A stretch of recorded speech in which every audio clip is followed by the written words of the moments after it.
ada satu warga pulang kerja. Sekarang lagi dicek dulu sama tim.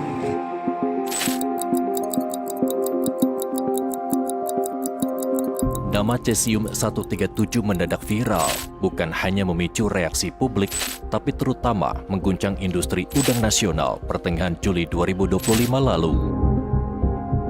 Ketika itu, Otoritas Pengawas Makanan dan Obat Amerika Serikat United States Food and Drugs Administration US FDA mendeteksi paparan radionuklida cesium-137 atau CS137 pada produk udang beku milik PT Bahari Makmur Sejati atau BMS.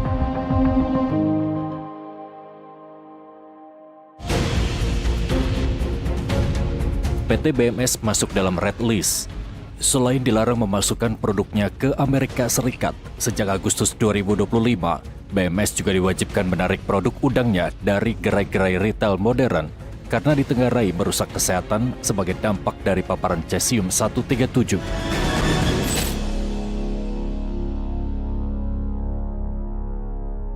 Badan Pengendalian dan Pengawasan Mutu Hasil Kelautan dan Perikanan (BPPMHKP) mengambil serangkaian langkah cepat dan komprehensif untuk menangani kasus udang yang terkontaminasi CS137.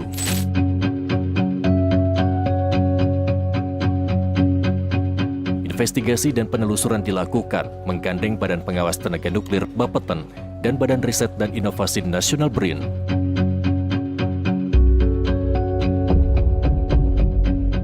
Krisis ini bukan sekadar isu mutu, tetapi lebih jauh dari itu tentang reputasi dagang Indonesia. Hujatan berdatangan di lini masa, menuding pemerintah lamban, bahkan dinilai tidak melakukan apapun. Ekspor udang nasional yang 63,7% volumenya bergantung pada Amerika Serikat dengan nilai ratusan juta dolar terancam masa depannya karena kasus ini.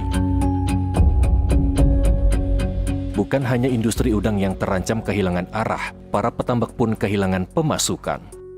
Sejak hari kedua dari notifikasi, sudah komunikasi langsung dengan US FDA. Selanjutnya, KKP selalu berkonsultasi dan bersinergi dengan Otoritas Pengawas Nuklir Bapeten terkait dengan standar-standar dan SOP pengawasan bahan radioaktif. Kemudian terkait data empirik, KKP juga berkoordinasi dengan otoritas ilmiah yaitu BRIN, terutama Organisasi Riset Nuklir.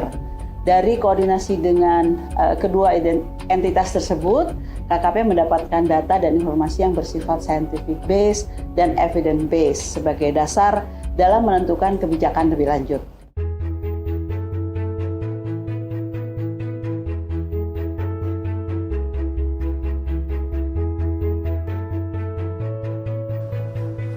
Badan Mutu milik Kementerian Kelautan dan Perikanan ini langsung membuka jalur diplomasi teknis dengan FDA melalui klarifikasi ilmiah, memperoleh sampling detail, dan menyiapkan sejumlah langkah pemulihan berbasis sains. Sebuah inisiatif awal dari krisis diplomasi yang kelak menyelamatkan reputasi perikanan Indonesia. Pertemuan teknis berkembang menjadi koordinasi lintas otoritas internasional, yaitu antara FDA, US Department of Energy and Border Protection (CBP), National Fisheries Institute (NFI), SCI, hingga AP5I. Banyak langkah penting yang tak terlihat publik. Dalam diplomasi di Indonesia menawarkan sejumlah corrective action plan yang konkret, di antaranya scanning cesium-137 sebelum ekspor, rencana pembangunan beberapa laboratorium KKP untuk pengujian CS137 dengan 2 di antaranya di Jakarta dan Surabaya, standarisasi penyimpanan material radioaktif, serta peningkatan traceability di unit pengolahan ikan. Melakukan sertifikasi bebas CS137 sebagai syarat ekspor ke Amerika Serikat tidaklah sekadar melengkapi administrasi tertulis. Jauh sebelum kasus ini terjadi, setiap unit pengolahan ikan UPI telah menjalani banyak tahapan untuk memastikan keamanan pangan hasil produksinya. Mereka wajib mengirim sampel udang basah untuk masuk ke dalam lab BRIN atau Bapeten. Sampel udang cacahan milik UPI akan diteliti melalui alat spektrometer gamma untuk mendeteksi adanya paparan radiasi. sertifikat itu nanti akan diterbitkan oleh KKP. Jadi Bapeten tidak menerbitkan sertifikat, tetapi kami melakukan pengujian atau pemeriksaan terhadap produk udang maupun box udang yang akan diekspor. Ya. Tentunya dalam hal ini kita mengikuti kriteria yang sudah ditetapkan oleh FDA. Karena FDA sudah menetapkan misalnya untuk pemeriksaan bungkus luar dari box udang itu adalah harus sama dengan background, harus sama dengan cacah radiasi alam. Sehingga kalau ada kenaikan di atas cacah radiasi alam, maka itu akan menjadi reject. Jadi ini sangat ketat.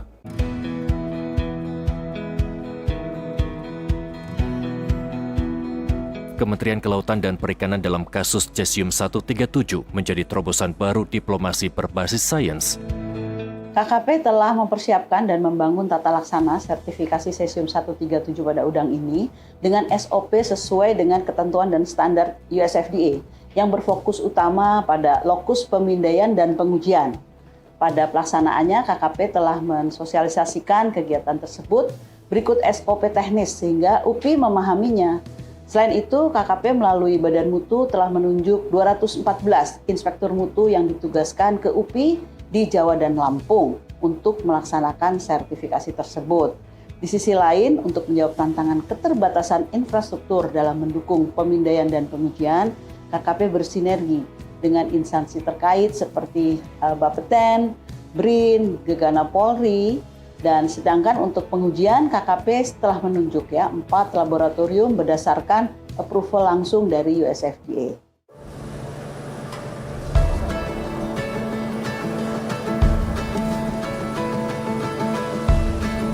Udang merupakan komoditas unggulan ekspor perikanan Indonesia. Tahun 2024 nilai ekspor udang Indonesia mencapai 1,68 miliar US dollar dengan volume 214,58 ribu ton. Capaian ini menempatkan Indonesia di peringkat kelima eksportir udang terbesar dunia dengan pangsa pasar 6,0% di bawah Ekuador, India, Vietnam, dan Tiongkok. Pasar utama udang Indonesia adalah Amerika Serikat dengan kontribusi 63,7% dari total udang Indonesia.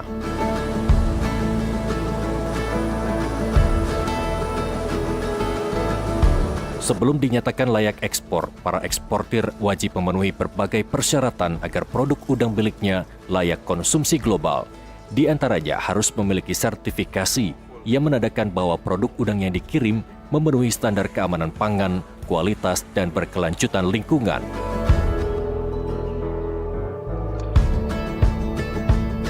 Selain itu, eksportir perlu memahami setiap persyaratan dan membangun sistem produksi dan pengolahan yang sesuai dengan standar mutu, sebagaimana dipersyaratkan oleh pemerintah. Dengan sertifikasi yang lengkap, udang Indonesia bisa bersaing lebih kuat di pasar internasional dan membuka peluang ekspor yang lebih luas. Kabar baik dari Kementerian Kelautan dan Perikanan bahwa Indonesia segera kembali melakukan ekspor, membuat unit pengolahan ikan atau UPI berbondong-bondong melakukan pendaftaran sertifikasi bebas Cesium 137 di BPPM HKP. Ya, awalnya kami tentunya sangat-sangat terkejut kok bisa ada radiasi di udang. Jadi awalnya kami panik, tapi pada saat yang sama karena ini suatu bahan makanan, karenanya kemudian kami juga harus berusaha menggali lebih banyak informasi kenapa ini bisa terjadi. Jadi awalnya kami terus melakukan investigasi, bertanya-tanya kepada teman-teman, para pengusaha, asosiasi, dan juga tentunya ke KKP. Nah, berdasarkan itu kami berusaha menenangkan semua pihak, petambak, buyer kami, karena ya itu dia, karena ini kan bahan makanan. Kalau kena bahan seperti ini kan apalagi media semakin menggila, maka dari itu kami berusaha menenangkan dulu semua pihak.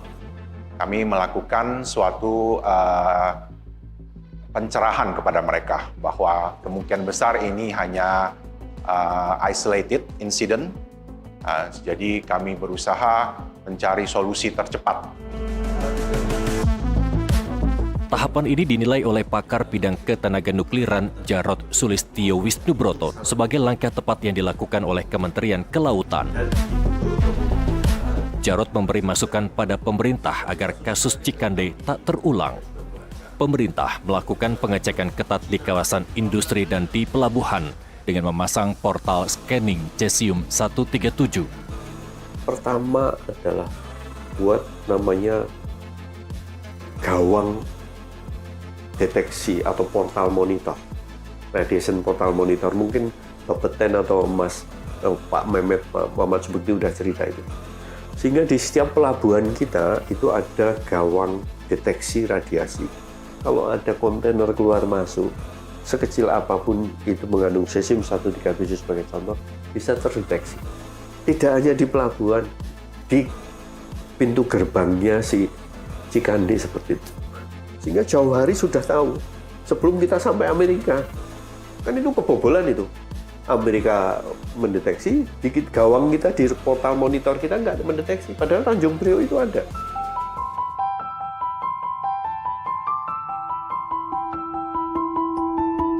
Langkah ini pun telah dilakukan oleh Kementerian Kelautan dan Perikanan. Portal pendeteksi cesium terpasang di setiap dermaga pelabuhan. Hasilnya, kerja keras ini mendorong industri ekspor udang nasional berbuah. Pada tanggal 31 Oktober 2025, KKP telah berhasil melepas shipment pertama udang bebas cesium 137 ke Amerika Serikat. US FDA telah menerima laporan interim yang disampaikan langsung oleh Satgas berisi berbagai langkah sistematis yang telah ditempuh Indonesia dalam menangani kasus cesium 137 ini. Dan terutama kesiapan Indonesia dalam menjalankan skema sertifikasi bebas cesium 137 pada udang. Dengan salah satu indikatornya adalah pelepasan ekspor, shipment pertama bebas cesium sebanyak 8 kontainer pada 31 Oktober sampai 5 November yang lalu ke pelabuhan tujuan Jacksonville, Los Angeles, Miami, New York, Houston, dan Long Beach. Kemudian diikuti 52 kontainer sampai saat ini. Satgas Penanganan CS137 yang dibentuk pada September 2025 lalu juga memastikan bahwa produk udang Indonesia aman. Setelah melakukan serangkaian investigasi, kontaminasi dipastikan hanya terjadi di satu titik di Cikande dan tidak menyebar ke seluruh rantai pasok nasional.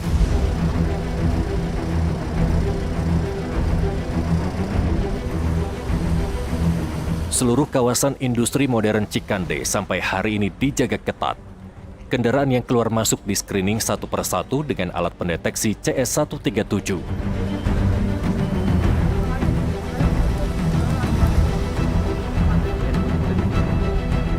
PT Peter Metal Technology di Cikande yang dinyatakan menjadi sumber pencemaran CS137 dengan jumlah 33.000 mikrosievert kini dihentikan operasinya. Proses dekontaminasi dilakukan oleh petugas lapangan dengan prosedur ketat dan dalam pengawasan Satgas Penanganan Cesium 137 bersama Kementerian Lingkungan Hidup, BRIN, dan Bapeten. Kami kemudian cepat melakukan dekontaminasi terhadap ke-22 pabrik tersebut, ya, fasilitas industri tersebut, dan sudah dinyatakan clear and clean. Juga 13 lapak tersebut juga sudah dilakukan dekontaminasi secara full dan dinyatakan clear and clean, sehingga tidak ada lagi fasilitas yang ada di Cikande yang terkontaminasi. Jadi kami sudah bisa melocalize, mengkonten kontaminasi ini. Kemudian ke-13 lapak tersebut juga kami bersihkan, kami ambil semua barang-barangnya, materialnya yang terkontaminasi, kemudian kami gunakan fasilitas PT Peter Metal itu sebagai interim storage facility untuk menyimpan material, ya, yang terkontaminasi tersebut untuk disimpan secara aman sehingga tidak terjadi penyebaran atas kontaminasi tersebut. Jadi kemudian juga kami sudah memasang RPM, itu alat untuk mendeteksi kontaminasi di pintu keluar dari kawasan industri Cikande, ya. Di 10 hari pertama memang ada 45 kendaraan atau truk yang terkontaminasi Tapi setelah itu kira-kira sudah sebulan tidak ada satupun truk atau kendaraan yang terkontaminasi. Pemerintah melalui Satuan Tugas Penanganan Kerawanan Bahaya Radiasi Radionuklida Cesium-137 memastikan bahwa penanganan kontaminasi yang terjadi di kawasan industri modern Cikande, Banten berjalan dengan intensif, terkendali, dan terkoordinasi dengan baik. Proses dekontaminasi harus segera dituntaskan demi menjamin keselamatan dan kesehatan seluruh pekerja serta masyarakat dan melaksanakan audit lingkungan secara menyeluruh agar kejadian serupa tidak terulang di masa depan.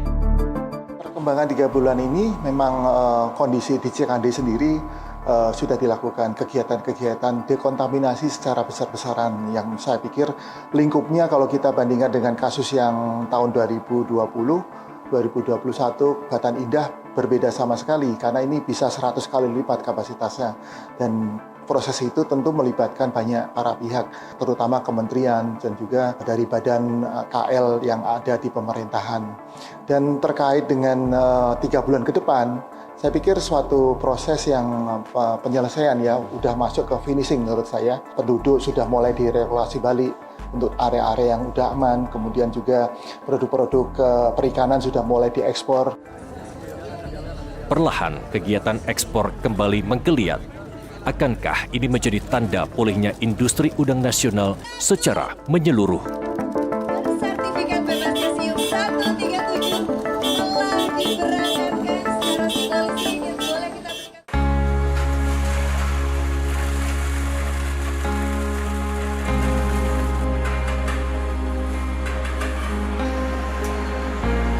Dalam hitungan minggu, kerja keras Kementerian Kelautan dan Perikanan dalam memulihkan ekspor udang nasional berbuah gemilang.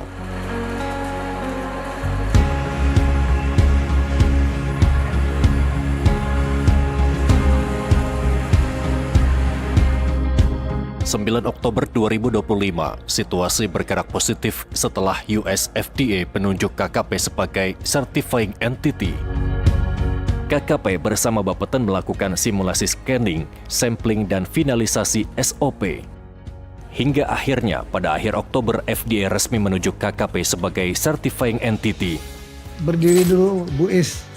Nah ini pahlawan kita nih, Bu Is. Ini yang selalu mau mendengar, mau belajar, dan melaksanakan. Jadi apa yang disampaikan, apa yang kita sampaikan itu intens beliau. Dia renungkan, dia kerjakan dengan benar. Yang pertama saya minta beliau tolong cek dulu karena kejadiannya sebenarnya udah 6 bulan yang lalu ya. Ini saya bilang sama kayak kasus dulu waktu kita kena anti dumping tahun 2023 kita kena anti dumping beres selesai. Lalu kemudian 2025 kita kena Cesium 137. Saya minta kepada Bu Is, tolong koordinasi sama ahlinya, Bapeten waktu itu.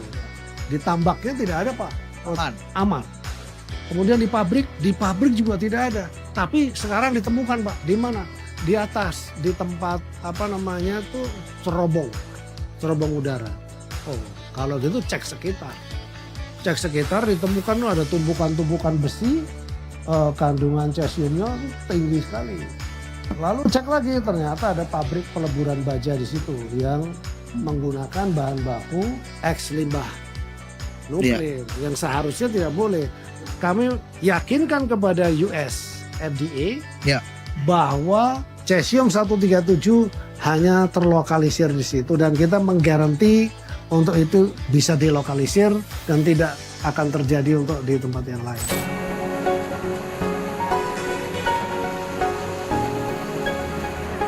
Di hari yang sama, Indonesia langsung melepas ekspor udang bebas Cesium 137 di Tanjung Priuk.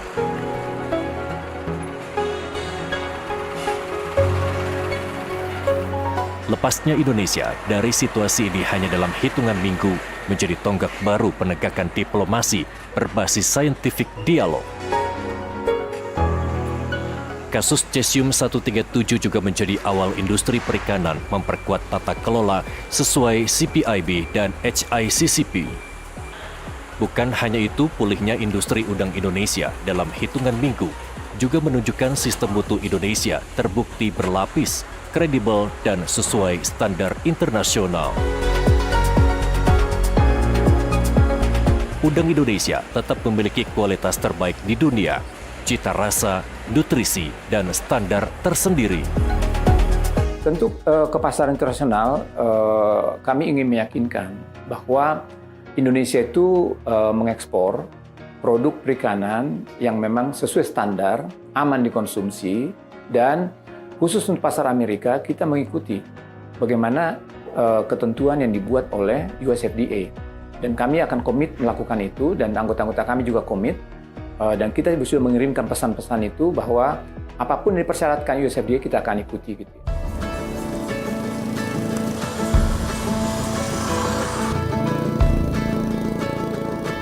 Sementara petambak udang Faname di Desa Wanayasa, Kabupaten Serang yang juga bergelut dengan produksi mereka, punya cerita lain. Meski penghentian ekspor membuat harga udang jatuh 30-40% di pasar lokal, mereka menyiasati situasi dengan menjual udang di pasar lokal dan menjajaki restoran. Harga yang terdampak langsung itu setelah Agustus ada di bulan Oktober, Pak. Oktober ini untuk size 100-nya aja harga di 32 ribuan. Dari harga 45 sampai 50 ribu. Udah turun jauh, hampir 30%-nya ya.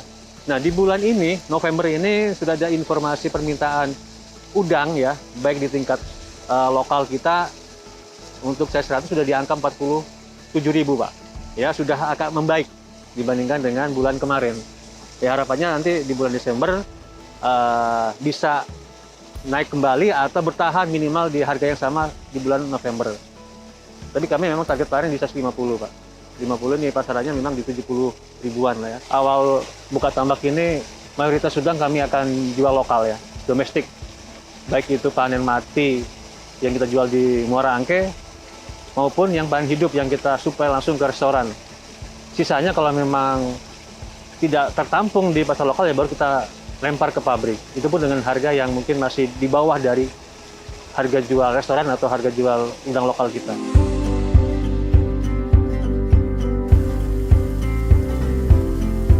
Kan harus ada kolaborasi ya. Ketua Umum SCI yang kami hubungi secara daring berpendapat pemerintah memang sudah semestinya berdiplomasi agar ekspor udang bisa segera berjalan normal.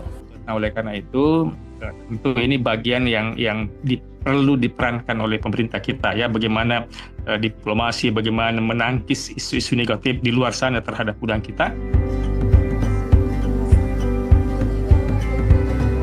31 Oktober hingga akhir Desember 2025, pemerintah bersama seluruh satuan tugas Cesium 137 mengumumkan telah berhasil melepas 605 kontainer dengan pelepasan secara simbolis dilakukan dari Pelabuhan Tanjung Perak, Surabaya, dan Pelabuhan Tanjung Priuk, Jakarta, yang bergerak kembali ke Amerika Serikat. Dengan total berat 10.000 ton senilai 1,8 triliun rupiah. Sekarang alhamdulillah di hari ini kita sudah mulai bisa ekspor ke sana dan sudah dipercaya. Dan hari ini kita melepas 10 kontainer dan kami laporkan bahwa Menko sampai akhir Desember ini kita akan lepas 605 konten. Jadi sangat luar biasa. 2, 1.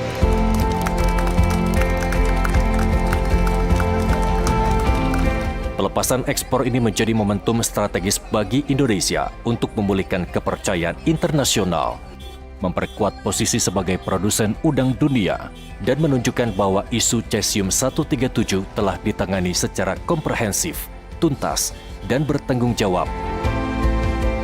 Pemerintah memastikan pendampingan penuh bagi pelaku usaha agar tidak berjalan sendiri menghadapi dinamika standar global. Dengan keberangkatan ratusan kontainer ini, Indonesia mengirimkan pesan tegas ke dunia bahwa sistem keamanan pangan laut Indonesia bekerja secara terintegrasi dari pusat hingga daerah, menghasilkan produk yang aman, bermutu, tersertifikasi dan siap bersaing di pasar global. Badan Mutu KKP juga mengukuhkan sejumlah prestasi lain, yaitu produk perikanan Indonesia tahun 2025 telah diterima di 147 negara dari 193 negara anggota PBB. Sampai akhir tahun 2025, Badan Mutu juga telah mengeluarkan 2.986 sertifikat HACCP dan 75.760 sertifikat SMHKP. Keberhasilan ini menjadi penutup tahun yang manis bagi Kementerian Kelautan dan Perikanan. Hari esok untuk industri udang kembali cerah. Dari kasus Cesium 137, kita semua belajar bagaimana kolaborasi berbagai pihak, dalam hal ini KKP, BRIN, dan Bapeten bisa menghasilkan sebuah kerja terpadu yang mempercepat pemulihan kondisi ekspor udang nasional.